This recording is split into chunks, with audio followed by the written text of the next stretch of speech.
আলহামদুলিল্লাহ আলহামদুলিল্লাহি রাব্বিল আলামিন ওয়াসসালাতু ওয়াসসালামু আলা নাবিয়িনা মুহাম্মদ ওয়া আলা আলিহি ওয়া আসহাবিহি আজমাইন রব্বি ইশরাহ লি সাদরি ওয়া ইয়াসসির লি আমরি ওয়াহলুল উকদাতাম মিন লিসানি ইয়াফকাহু কওলি। আসসালামু আলাইকুম ওয়া রাহমাতুল্লাহি ওয়া বারাকাতুহু। আলহামদুলিল্লাহ, আজকে আমরা সূরাতুল ফালাকের প্রথম আয়াতটি দিয়ে আমরা শুরু করতে যাচ্ছি। তো আসলে আমরা শুরু করি। আউযু বিল্লাহি মিনাশ শাইতানির রাজীম। بسم الله الرحمن الرحيم قل أعوذ برب الفلق।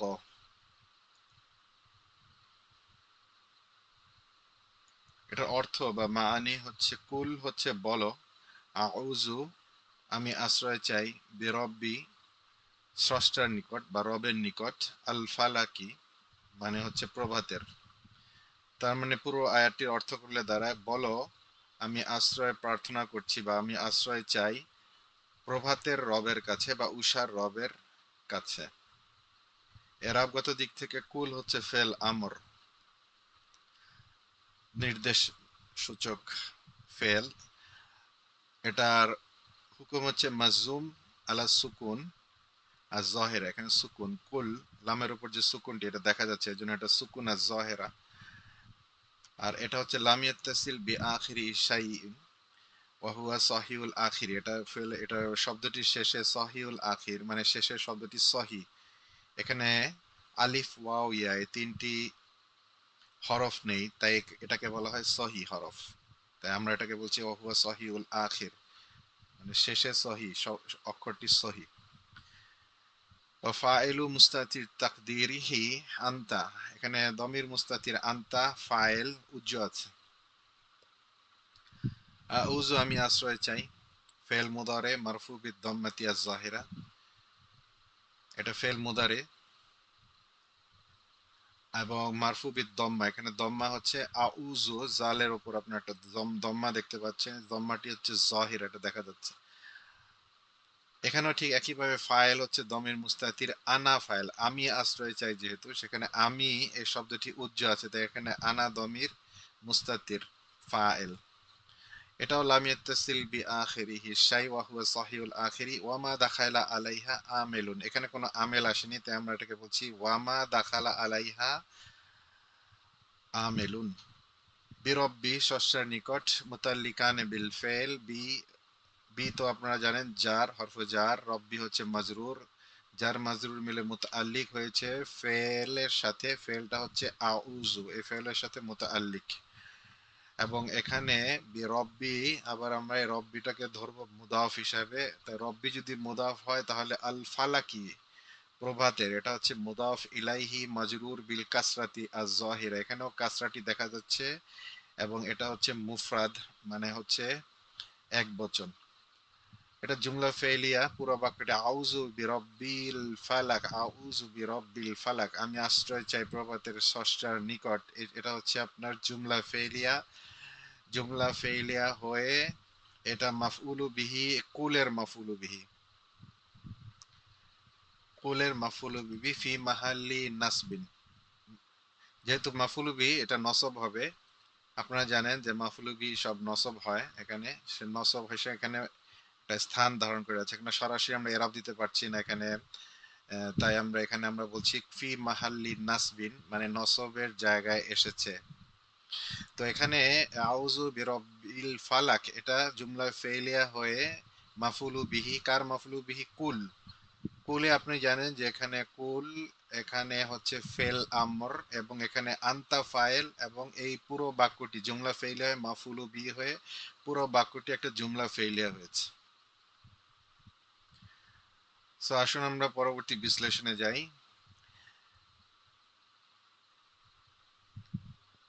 কুল, কুল মূলত আইয়ুহার রাসূল, রাসূলুল্লাহ সাল্লাল্লাহু আলাইহি ওয়াসাল্লামকে বলা হচ্ছে আ'তাসিমু বিরাব্বিস সাবহি ওয়া ইস্তাজির বিহি। তার মানে হচ্ছে বলুন হে রাসূল আমি আল্লাহকে আঁকড়ে ধরে আশ্রয় পাই রাব্বুল ফালাকের নিকট, প্রভাতের রবের নিকট, এবং তার কাছেই আশ্রয় চাই। তো এখানে মূলত ফালাক শব্দটি বিদীর্ণ করা অর্থে প্রতিটি জিনিস সৃষ্টি করার ক্ষেত্রে বিদীর্ণ করা আবশ্যক। যেমন বীজ থেকে চারা হওয়া, সময় বীজটি বিদীর্ণ হয়ে যায়, আধার চিরে সূর্য উদিত হয়, এগুলো ক্রিয়া বিক্রিয়া দ্বারা সৃষ্টি হয় এবং এতে অনেক অনিষ্টকারী জিনিস থাকতে পারে। আবার পরিবেশ ভারসাম্য রক্ষা করার জন্য অনেক অনিষ্টকারী জিনিসের উদ্ভবও হতে পারে। তাই আল্লাহ তাআলা সৃষ্টিতে অনেক অনিষ্টতা থাকতে পারে আল্লাহ তাআলার সৃষ্টিতে, কিন্তু যেহেতু তিনি স্রষ্টা তাই তার কাছেই আমরা আশ্রয় প্রার্থনা করছি। প্রশ্ন হচ্ছে কোন কোন জিনিস থেকে আমরা আশ্রয় চাইবো।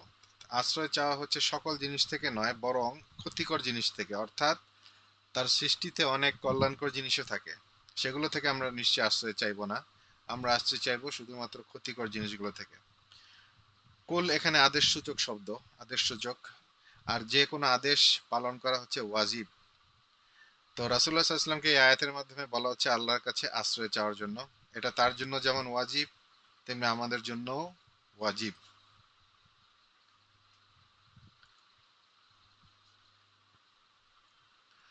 তো মুমিন ব্যক্তি যদি কোনো জিনিসের জন্য ভীতি অনুভব করে, ভয় অনুভব করে, কষ্ট অনুভব করে, তাহলে তার অনিষ্ট থেকে বাঁচার জন্য সে আল্লাহ তাআলার কাছে আশ্রয় প্রার্থনা করে, আশ্রয় গ্রহণ করে।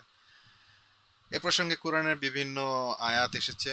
যেমন সূরাতুল মারিয়াম আয়াত নম্বর 18-তে বলা হচ্ছে, যদি তোমরা তোমার আল্লাহর ভয় থাকে, তাহলে আমি দয়াময় আল্লাহর আশ্রয় চাচ্ছি। বিসমিল্লাহির রহমানির রহিম। ক্বালাত ইন্নী আউযু বিরহমানি মিনকা ইন কুনতা তাকিয়্যা। ঠিক তেমনি সূরা হুদের একটি আয়াত, বিসমিল্লাহির রহমানির রহিম। ক্বালা রাব্বি ইন্নী আউযু বিকা আন আসআলাকা মা লাইসা লি বিহি ইলম ওয়া ইল্লা তাগফিরলি ওয়া তারহামনি আকুন মিনাল খাসিরিন। সূরা হুদের 47 নম্বর আয়াত। নূহ আলাইহিস সালাম আল্লাহর ভয়ে ভীত হয়ে আবেদন জানালেন, হে আমার রব, যে জিনিস সম্পর্কে আমার কোনো জ্ঞান নেই তেমন কোনো জিনিস আপনার কাছে চাওয়া থেকে আমি আপনার কাছে পানাহ চাই। ঠিক তেমনি আরেকটি আয়াত, বিসমিল্লাহির রহমানির রহিম। ওয়াইজ ক্বালা মূসা লিকওমিহি ইন্নাল্লাহা ইয়া'মুরুকুম আন তাযবাহু বাকারাহ ক্বালু আতাত্তাখিযুনা হুজুওয়া ক্বালা আউযু বিল্লাহি আন আকুনা মিনাল জাহিলিন। সূরা বাকারা আয়াত 67 নম্বর আয়াতে মুসা আলাইহিস সালাম যখন বনী ইসরাইলদের গাভী জবাই করার হুকুম দিলেন এবং তারা বললেন যে আপনি কি আমাদের সাথে ঠাট্টা করছেন, তখন মুসা ইসলাম তাদের জবাবে বললেন, আমি মূর্খ অজ্ঞদের মতো কথা বলা থেকে আল্লাহর কাছে আশ্রয় চাই। ঠিক তেমনি কোরআনের বিভিন্ন আয়াতে আল্লাহর নিকট আশ্রয় প্রার্থনার দোয়া রয়েছে। আবার হাদিসও এসেছে, বিভিন্ন হাদিস, যেমন এখানে একটি হাদিস, আহ যেমন আয়েশা রাদিয়াল্লাহু আনহা থেকে বর্ণিত, নবী সাল্লাল্লাহু আলাইহি ওয়াসাল্লাম দোয়ার সময় বলতেন, আল্লাহুম্মা ইন্নী আউযু বিকা মিন শাররি মা আমিলতু ওয়া শাররি মা লাম আ'লাম। অর্থাৎ, হে আল্লাহ, আমি যেসব কাজ করেছি এবং যেসব কাজ করিনি তার অনিষ্টতা থেকে তোমার নিকট পানাহ চাই। মুসলিম শরীফের হাদিস 2716। আবার আরেকটি হাদিসে এসেছে যে রাসূলুল্লাহ সাল্লাল্লাহু আলাইহি ওয়াসাল্লামের একটি দোয়া ছিল, আল্লাহুম্মা ইন্নী আউযু বিকা মিন জাওয়ালি নি'মাতিকা ওয়া তাহাউলি আফিয়াতিকা ওয়া ফুজাআতি নিকমাতিকা ওয়া জামিই সাখাতিক। সহিহ মুসলিম 2739 নম্বর হাদিস। এখানে বলা হচ্ছে, হে আল্লাহ, তোমার যে নিয়ামত আমি লাভ করেছি তা যাতে আমার কাছ থেকে ছিনিয়ে নেওয়া না হয়, তোমার কাছ থেকে যে নিরাপত্তা আমি লাভ করেছি তা থেকে যেন আমাকে বঞ্চিত না করা হয়, তোমার গজব যাতে অকস্মাৎ আমার উপর আপতিত না হয় সেজন্য, এবং তোমার সব ধরনের অসন্তুষ্টি থেকে আমি তোমার নিকট আশ্রয় চাই।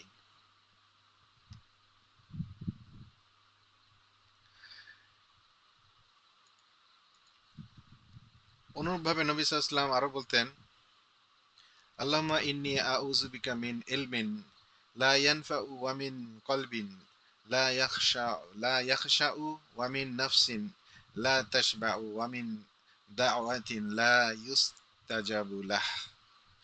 সহি মুসলিম হাদিস 2722। তো এখানে নবী সাল্লাল্লাহু আলাইহি ওয়াসাল্লাম যেটা বলতেন যে যে ইলম উপকারী নয়, যে হৃদয় তোমার ভয় ভীত নয়, যে নফস কখনো তৃপ্তি লাভ করেনি এবং যে দোয়া কবুল হয় না, আমি সেসব থেকে তোমার নিকট আশ্রয় চাই। তো রাসূলুল্লাহ সাল্লাল্লাহু আলাইহি ওয়াসাল্লাম আল্লাহর কাছে যেভাবে এই আশ্রয় প্রার্থনা আমাদেরকে শিখিয়েছেন এবং কোরআন মাজিদে যেভাবে আল্লাহ পাকের কাছে আশ্রয় প্রার্থনার জন্য দোয়া চাওয়া হয়েছে, তা থেকে স্পষ্ট হয় প্রতিটি বিপদ আপদ এবং অনিষ্টকারিতার মোকাবেলায় আল্লাহর কাছে আশ্রয় চাওয়াটাই হচ্ছে মুমিনের কাজ। একমাত্র আল্লাহর কাছেই তা চাইতে হবে, অন্য কারো কাছে নয়। তাছাড়া আল্লাহর প্রতি বিমুখতা এবং অনির্ভর হয়ে নিজের ওপর ভরসা করাও মুমিনদের কাজ নয়। মূলত ফালাক শব্দটির অর্থ যদি আমরা বিশ্লেষণ করি, এর অর্থটি হচ্ছে এটা বিদীর্ণ করা অর্থে। যেমন সূরাতুল আনআমে এসেছে ৯৬ নম্বর আয়াত। আল্লাহ পাকের একটি বৈশিষ্ট্য বা গুণ বর্ণনা করা হচ্ছে ফালাক ফালাকুস সাবহি, অর্থাৎ যিনি উষার উন্মেষ ঘটান।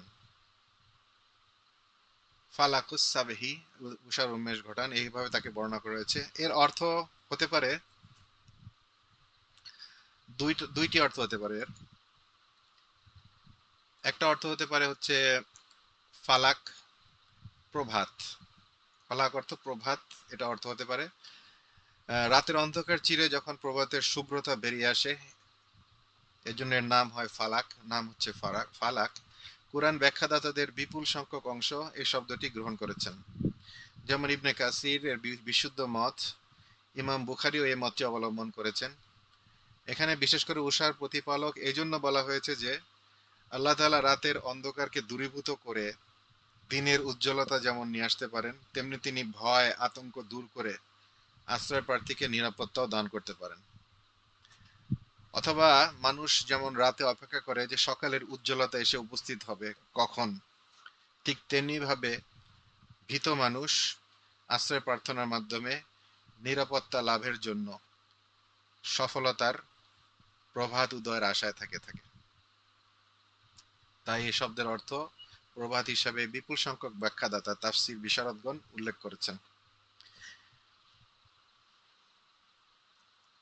ফালাক শব্দের আরেকটি অর্থ হচ্ছে সৃষ্টি বা সে সকল বস্তু যা চিরে ভেদ করে বেরিয়ে আসে। যেমন অনেক মুফাসসিরগণ বলেন যেখানে ফালাক বলতে আল্লাহ তাআলা যেসব বস্তু সম্পর্কে বলেছেন যে একটি অপরটি থেকে চিরে ভেদ করে বের হয়ে আসে।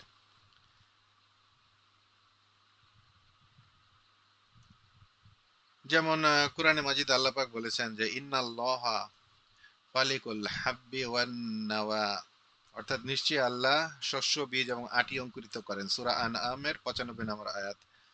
যেমন দিবস বের হয় রাতের আবরণ চিরে, বীজের বুক চিরে সব ধরনের গাছ এবং উদ্ভিদ অঙ্কুরিত হয়, জমিন থেকে তরুলতা ফসল বের হয়, অথবা সব ধরনের প্রাণী মায়ের গর্ভাশয় চিরে ডিম ফুটে বের হয়, অথবা অন্য কোনো আবরণ ভেদ করে বের হয়। বৃষ্টির ধারাও যেমন মেঘের স্তর ভেদ করে পৃথিবীতে নেমে আসে। ইমাম তাবারি রহমাহুল্লাহর একটি মত, আল্লাহ এখানে আয়াতকে অনির্দিষ্ট করে দিয়েছেন, নির্দিষ্ট কোনো অর্থে বেঁধে দেননি, তাই ফালাক বলতে এখানে সবকিছুর অর্থই বুঝাবে। আবার যেহেতু আল্লাহ তাআলা রাতের অন্ধকার ভেদ করে প্রভাতের আলো বিকশিত করেন, তাই তাকে ফালাক বলা হচ্ছিল, যেটা আমরা আগে উল্লেখ করেছি। আল্লাহ তাআলা নবী সাল্লাল্লাহু আলাইহি ওয়াসাল্লামকে প্রভাতের প্রতিপালকের কাছে নিজের কাছে আশ্রয় প্রার্থনা করার নির্দেশ দিচ্ছেন। অর্থাৎ এতে ইঙ্গিত রয়েছে যে সকল অনিষ্টের মূল হচ্ছে অন্ধকার, অনিষ্ট দূর করার পরই আসে খুশির প্রভাত। তাই মানুষ যখন বিপদে পতিত হয় তখন তার চেহারা মলিন এবং অন্ধকার হয়ে যায়, আবার যখন বিপদ থেকে মুক্তি পায় তখন তার চেহারা খুশিতে উজ্জ্বল হয়ে উদ্ভাসিত হয়ে ওঠে।